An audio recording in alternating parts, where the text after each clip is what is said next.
오늘은 출애굽기 13장을 읽어보겠습니다. 12장에서는 하나님께서 10번째 재앙을 이집트 땅에 내리시게 되는데 어떻게 그 백성들이 그 심판을 받지 않기 위해서 해야 됐는지, 그리고 하나님께서 어떻게 그 실질적으로 10번째 재앙을 내리셨는지, 그리고 바로가 그 백성이 어떻게 이스라엘 백성을 나가게 했는지 등에 대한 기록이 12장에 있습니다. 그러면서 하나님께서는 그 일을 기념하기 위해서 여러 가지 제도들을 제정하시게 됩니다. 첫 번째로는 그 달을 정월로 삼아서 이스라엘 종교력으로는 그 달이 정월이 되게끔 그렇게 하셨고, 두 번째로는 유월절을 지키라고 하셨습니다. 그 밤을 기념해서 유월절을 지키라고 하셨고, 세 번째로는 무교절을 지키라고 하십니다. 7일간 누룩이 들어가지 않은 빵을 먹음으로써 7일 동안 무교절을 지키라고 하십니다. 그리고 네 번째로는 그들이 장자와 그들이 처음 난 수컷을 하나님께 돌리라고 하는데, 그 제도를 하나님께서 네 가지 제도를 제정하시게 됩니다. 자, 그러면 그 내용들이 뒤에 넘어가면서 지금 제정이 되고 있는데 13장에서는 그 내용들이 제정이 되고 있습니다. 한번 보겠습니다. 여호와께서 모세에게 일러 이르시되 이스라엘 자손 중에서 사람이나 짐승을 막론하고 태에서 처음 난 모든 것은 다 거룩히 구별하여 내게 돌리라. 이는 내 것이니라 하시니라. 자, 하나님께서는 이집트 땅에서 모든 장자들이 죽고 짐승의 첫 수컷이 죽을 때에 이스라엘 자손들의 소유나 사람은 죽지 않았거든요. 그렇지만 하나님께서는 죽은 거나 마찬가지이기 때문에, 죽음 가운데서 살아있는 것이기 때문에 하나님께서 그것에 대한 대가를 요구하시고 있는 겁니다. 그래서 사람이나 짐승을 막론하고 태에서 처음 난 것은 거룩히 구별해서 하나님 몫으로 돌리라고 하는 것이죠. 왜냐하면 죽어야 되는데 죽지 않았기 때문에 그것은 하나님 몫이라고 주장하시는 것이죠. 그래서 모세가 백성에게 이르되 너희는 애굽 곧 종되었던 집에서 나온 그날을 기념하여 유교병을 먹지 말라. 여호와께서 그 손의 권능으로 너희를 그 손에서 인도하여 내셨습니다. 자, 2절에 거룩히 구별해서 하나님께 돌리는 부분에 대해서는 뒤에 나오게 되는데, 다시 3절에서는 무교절을 제정하시고 지키라는 명령을 먼저 또 설명하시기 시작합니다. 2절에 관한 설명이 뒤에 나오게 되는데, 일단 무교절에 관한 설명이 끼어들어서 3절부터 설명이 되는데, 유교병을 먹지 말고 무교병을 먹는 날을 하나님께서 제정을 하시는 것이죠. 그래서 그 손의 권능으로 너희를 그곳에 인도하여 냈기 때문에 유교병을 먹지 말고 무교병을 먹는 날을 제정하게 됩니다. 그래서 아비벌 그 날에 너희가 나왔으니, 아비벌이라고 하는 것은 3, 4월 그 당시 그 근동에서 사용하던 달력에서 3, 4월에 해당되는 달이 아비벌인데, 그 아비벌 이달이라고 했을 때 15일이거든요. 15일 날에 너희가 나왔으니 여호와께서 너를 인도하여 가나안 사람과 헷 사람과 아모리 사람과 히위 사람과 여부스 사람의 땅 곧 내게 주시려고 내 족상에게 맹세하신 바 젖과 꿀이 흐르는 땅에 이르게 하시거든. 너는 이 달에 이 예식을 지켜 이래 동안 무교병을 먹고 일곱째 날에는 여호와께 절기를 지키라. 자, 이 무교병을 먹고 일곱째 날에 절기 지키라고 하는 것은 탈출했는 그 15일 이전 14일 밤에는 유월절을 지키는 것이고요. 유월절을 그 달이 탈출했던 그 밤을 기념해서 유월절을 밤에 지키고, 그 낮부터는 7일 동안 무교절을 지키는데, 첫째 날과 일곱째 날에는 하나님께 나와서 성회를 하고 집회를 해서 하나님께 경배하고 예배를 드리는 집회를 하되, 일곱째 날, 여기서 지금 일곱째 날에 절기를 지키라고 하는 것은 나와서 성회를 하라는 얘기거든요. 네, 그런 첫째 날도 사실은 앞에서 하라고 그렇게 명령하셨죠. 자, 이 절기는 언제 지키느냐? 네, 하나님께서 그 그 조상들에게 주시겠다 한 땅, 가나안 땅에, 예, 가나안, 헷, 아모리, 히위, 여부스 사람들이 지금 살고 있는 그 땅을 주시거든 그 땅에 들어가서는 이 예식을 지키라고 하는 것이죠. 유월절, 무교절, 그 다음에 그 첫째에 대해서 대속하는, 예, 그런 행위 이런 것들을 지키라고 하는 것입니다. 그 땅에 들어가서. 그래서 1회 동안에는 무교병을 먹고 유교병을 내게 보이지 아니하며 내 땅에서 누룩을 내게 보이지 아니하게 하라. 자, 앞에서 다 설명했지만 다시 설명하고 계십니다. 왜냐하면 앞에 것은 이집트를 탈출하기 전에 하나님께서 미리 얘기하신 것이고 지금은 이미 탈출을 해서 지금 말씀하신 것입니다. 이미 이제 이 설명이 많지만은 지금은 탈출한 상태라고 보시면 됩니다. 바로 탈출한 직후에 지금 하나님께서 말씀하시는 것이거든요. 그래서 너는 그날에 내 아들에게 보여 이르기를 이 예식은 내가 애굽에서 나올 때에 여호와께서 나를 위하여 행하신 일로 말미암음이라 하고, 자, 이런 절기를 지키는 이유는 아들들이 그 하나님의 능력을 보지 못했던 아들들이나 그 자손들이 이런 예식을 왜 지킵니까? 이렇게 묻거든. 그 하나님께서 애굽에서 나올 때에 나를 위하여 행하신 일로 행하셨기 때문에 우리가 지킨다. 나를 위하여, 그러니까 이스라엘 사람들을 위해서 하나님께서 그 심판에서 우리를 구원하시고 보호하셨기 때문에 그것을 우리가 지킨다. 이렇게 말하라는 것이죠. 그래서 이것으로 내 손의 기호와 내 미간의 표를 삼고 여호와 율법이 내 입에 있게 하라. 이는 여호와께서 강하신 손으로 너를 애굽에서 인도하여 내셨음이니 해마다 절기가 되면 이 규례를 지킬지니라. 네.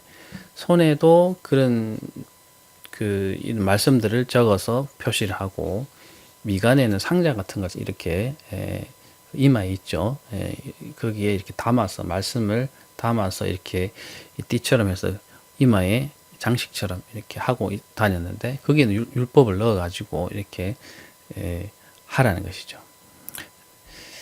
그런 것들을 실제 유대인들은 했다고 합니다. 그래서 손에 기호를 삼기도 하고 미간에 그런 표를 삼기도 해서 자기들이 하나님의 율법과 하나님의 법도와 하나님의 명령을 자기들이 지켜 행한다라는 표시거든요. 그런 것을 시키라고 하고 계신 것이죠. 왜냐하면 하나님께서 그때에 강하신 능하신 손과 편팔로 그들을 구원하셨다는 것이고 이집트 사람들에게는 임했던 재앙이 그 이스라엘 자손에게는 임하지 않았던 것을 기념해서 그렇게 하라는 것입니다. 언제? 가나안 땅에 들어갔을 때 하라는 것입니다. 자, 그리고 11절부터 보시면 여호와께서 너와 네 조상에게 맹세하신 대로 너를 가나안 사람의 땅에 인도하시고 그 땅을 내게 주시거든. 자, 그 땅에 들어갔을 때 또 제정하시는 게 있는 거죠. 유월절, 무교절, 지금 세 번째로 태에서 처음 난 것과 내게 있는 가축의 태에서 처음 난 것을 다 구별해서 여호와께 돌리는 그런 하나의 의식을 행하라는 것입니다. 다수것은 태에서 처음 난 것의 가축은 처음 난 수컷, 사람의 경우에는 장자를 하나님께 구별해서 돌리는 그런 의식을 하라는 것입니다. 그 나귀의 첫 새끼는 다 어린 양으로 대속할 것이요. 그렇게 하지 아니하려면 그 목을 꺾을 것이며 내 아들 중 처음 난 모든 자는 대속할지니라. 네. 그리고 나귀 같은 경우에는 희생제물로 드리지는 못하는, 그러니까 이스라엘 사람들에게 나귀는 이용은 하지만 그것을 제물로는 드릴 수 없는 그런 짐승이기 때문에 그 나귀가 새끼를 낳게 되면은 자기 어린 양을 하나 사오든지 준비를 해서 대속해서 대신해서 희생 제물로 드리고 그 낙이 새끼를 취하든지, 아니면 그걸 할 수 없으면은 그 낙이 새끼를 목을 꺾어서 죽여서 첫 번째 새끼는 하나님께 드리라고 말하고, 그리고 장자가 나면, 남자아이가 첫 장자가 나게 되면은 어린 양을 취해서 대신해서 하나님께 드리라, 이렇게 말씀하시고 있습니다. 자, 그러면 이걸 왜 하냐, 이렇게 아들들이, 나 자손들이 물을 때에 이것이 어찌 됨이냐 이렇게 묻거든. 너는 그에게 이르기를, 여호와께서 그 손의 권능으로 우리를 애굽에서 곧 종이 되었던 집에서 인도하여 내실새 그때에 바로가 완악하여 우리를 보내지 아니하매, 여호와께서 애굽 나라 가운데 처음 난 모든 것은 사람의 장자로부터 가축의 처음 난 것까지 다 죽이셨으므로 태에서 처음 난 모든 수컷들은 내가 여호와께 제사를 드려서 내 아들 중에서 모든 처음 난 자를 다 대속하리니 이것이 내 손의 기호와 내 미간의 표가 되리라. 이는 여호와께서 그 손의 권능으로 우리를 애굽에서 인도하여 내셨습니다 할지니라. 자, 결국은 이거죠. 하나님께서 이스라엘 사람들을 이집트 땅에서 이 강한 권능으로 이끌어내실 때에 애굽 사람들의 장자와 가축의 처음 난 수컷은 하나님께 다 죽이셨는데 이스라엘 자손의 소유에는 그렇게 하지 않으셨다. 그래서 그 장자와 가축의 처음 난 수컷은 하나님께 돌려드려야 되는데, 하나님께 그렇게 요구하셨는데 기념해서 다 돌려드리라고 달라고 하나님께서 요청하셨는데, 그것을 기념해서 우리가 이렇게 한다, 이렇게 그 자손들에게 말하라는 것입니다. 왜냐하면 그들은 하나님의 권능을 직접 보지 못했는 세대들이기 때문에 그것을 확인해 주라는 것입니다. 바로가 백성을 보낸 후에 블레셋 사람의 땅의 길은 가까울지라도 하나님이 그들을 그 길로 인도하지 아니하셨으니, 이는 하나님이 말씀하시기를 이 백성이 전쟁을 하게 되면 마음을 돌이켜 애굽으로 돌아갈까 하셨습니다. 그러므로 자, 17절의 내용은 그거죠. 바로가 백성을 이제 내보냈죠. 그 백성들도 은금 패물과 모든 의복들이나 좋은 것을 주고 빨리 나가라 해서 내보냈죠. 그래서 나왔는데 블레셋 사람의 땅에 길은 가까울지라도 하나님께서 그 길로 인도하지 않으셨다는 것입니다. 자, 지도를 한번 보겠습니다. 이 지도는 두란노 서원에서 나온 성서 지도가 되겠습니다. 자, 이 지도를 보면 좀 이제 이해를 하기 쉬우실 텐데, 람셋이라고 하는 곳이 이곳입니다. 이곳에서 이스라엘 백성이 있었습니다. 자, 이곳이 이집트의 수도였습니다. 그래서 람셋에 있다가 수콧으로 모였죠. 여기 보면 수콧이라는 하얀색으로 표시된 곳이 수콧인데, 이곳에서 일단 모든 이스라엘 사람들이 집결을 했습니다. 그리고 이곳에서 나오게 되는데, 자, 이곳에서 나와서의 일정이 정확하게 어디를 거쳐서 어떻게 가는지에 대해서는 사실은 의견이 분분합니다. 우리가 앞으로 이제 성경 읽어가면서 보게 되겠지만, 이 빨간색으로 표시된 그런 경로로 이동하지 않았을까, 우리가 그렇게 대체로 보고 있습니다. 이렇게 시내산까지 가는 경로를 이렇게 보고 있는데, 그 외에도 이렇게 가로질러서 가지는 않았나 하는 그런 설도 있고요. 그 다음에 이 위쪽으로, 이 지중해 쪽으로 갔을 거라고 생각하는 그런 설도 있습니다. 근데 대체로는 성경 신학자들은 이 빨간 화살표로 된 구간을 통해서 갔을 거라고 대체로는 인정합니다. 그런데 이제 그 이스라엘 사람들이 모여서 나온 것이 수콧이고요. 수콧이라고 하는 것이 이것이죠.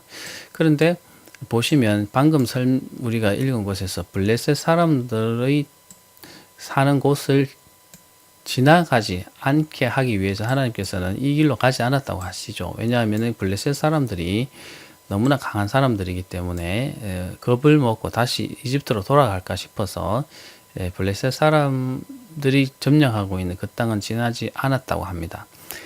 블레셋 사람들은 이곳에서 가나안 땅의 이 지역에서 성을 쌓아서 아주 강력한 그런 철기 군대를 준비해서 살고 있었습니다. 근데 제가 설명한 적이 있는데 이 이집트는 지금 청동기를 지나고 있습니다. 청동기. 다시 말하면 그들의 무기는 다 청동기였고 이 가나안 땅의 지중해 쪽에 연안에 있는 좋은 이 곳에 좋은 이 산지에서 살고 있었던 사람들은 블레셋 사람들이었는데 이 블레셋 사람들은 일부는 청동기 그리고 철기를 같이 사용하고 있었습니다. 그러니까 전투를 벌이면은 철기를 갖고 있는 사람들이 이기겠죠. 그래서 여러 가지 봤을 때 여기는 점령하고 있는 사람들이고 방어하는 사람들이고 공격해 들어가야 되는 입장에서는 피해가 크겠죠. 그러니까 이것을 본다면은 이스라엘 사람들이 다시 되돌아갈 마음이 생길 수도 있을 것으로 하나님께서 생각하셔서 이쪽으로 가지는 않게 하시고 이쪽으로 내려가셨다. 그런 설명이 되겠습니다. 자, 그리고 참고로 보면은, 당시 무역로는 이렇게 해서 지중해 쪽으로 연안으로 해서 이렇게 올라가는 그런 길이 있었고, 또는 수르길이라고 해서 이렇게 광야를 가로질러서 네게브 사막을 거쳐서 브엘세바를 거쳐서 예루살렘을 거쳐서 이렇게 올라가는 무역길이 있었다고 합니다. 또 다른 길은 또 이렇게 거쳐서 가는 길도 있었고, 또 왕의 대로라고 해서 이 브엘세바나 네게브 사막 쪽에서 갈라져서 이렇게 올라가는 그런 무역로도 있었습니다. 다양한 무역로가 있었는데 아무튼 결과적으로 우리가 보게 될 경로는 이 빨간 화살표로 표시된 경로를 따라서 내려갔다고 우리는 공부해 보겠습니다. 아마 그것이 가장 그 권위 있는 해석입니다. 추측이고요. 자, 그러면 다시 본문으로 돌아가 보겠습니다. 자, 이스라엘 사람의 땅에 그렇게 가나안으로 가면은 쉽게 갈 수 있겠지만은 하나님께서 그 길로를 인도하지 않으셨다. 이런 얘기고요.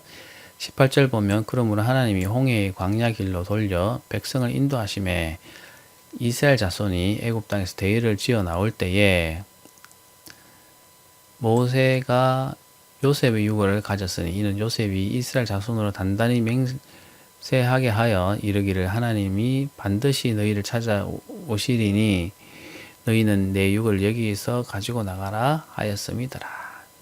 모세가 나올 때 요셉의 유고를 가지고 나왔다고 하는 것이죠.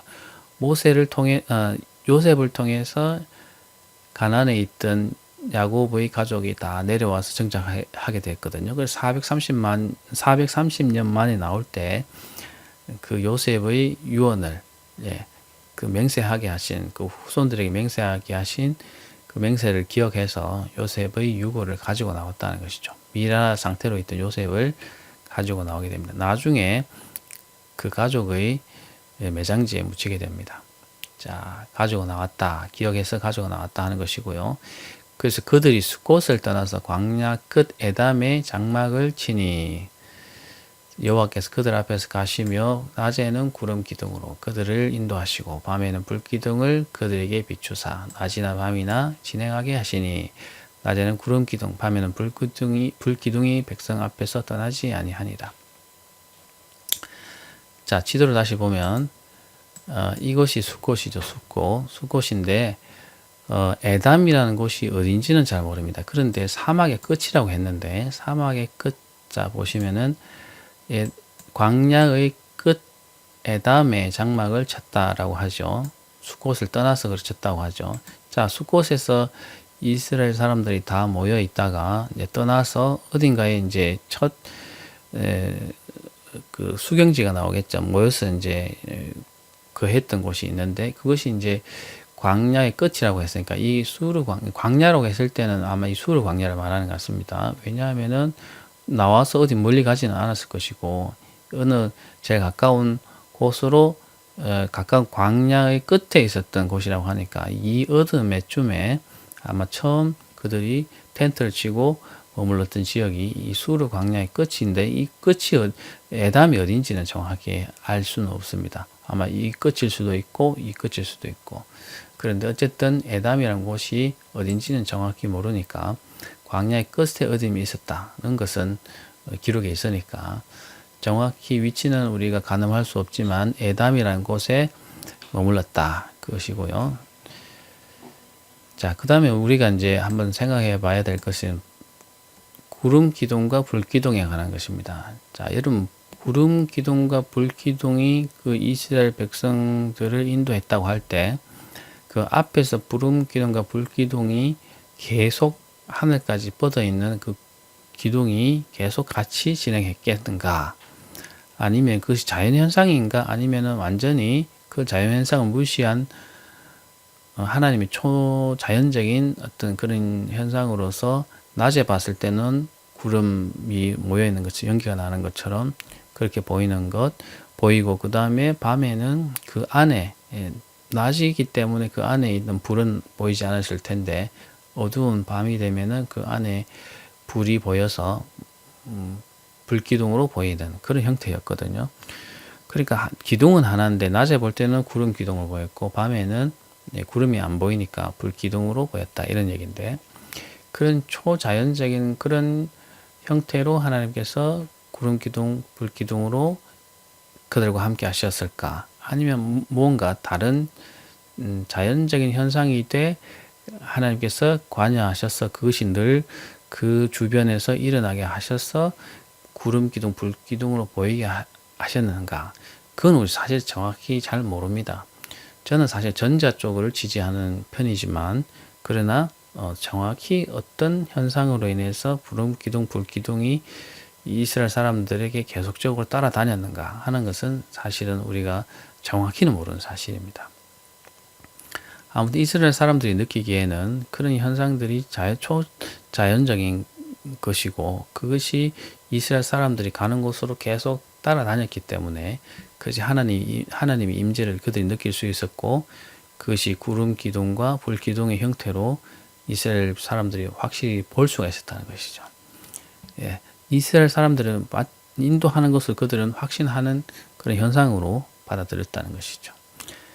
자, 그것은 여러분 어떻게 믿는지 크게 중요하지는 않습니다. 뭐 자연적인 현상으로 봤든 아니면은 자연적인 현상이었던 그거는 여러분들이 어떻게 받아들이지 크게 문제는 없습니다. 그러나 이제 여러 의문점이 생길 수 있는 부분이니까 네, 그런 부분에 대해서 제가 조금 질문을 던져봅니다. 자, 그리고 내일부터는 또 14장을 읽어보겠습니다. 좀 시간이 있을 때 이스라엘 사람들이 60만이나 되는 남자로서 60만이나 되는 사람들이 나왔다고 하면은 200만 정도로 우리가 추산할 수 있는데 전체 인구가 이 숫자가 조금은 부풀려진 숫자라는 것을 좀 제가 설명을 해야 됩니다. 네, 그거는 다음 시간이 있을 때 제가 좀 설명을 드리도록 하겠습니다.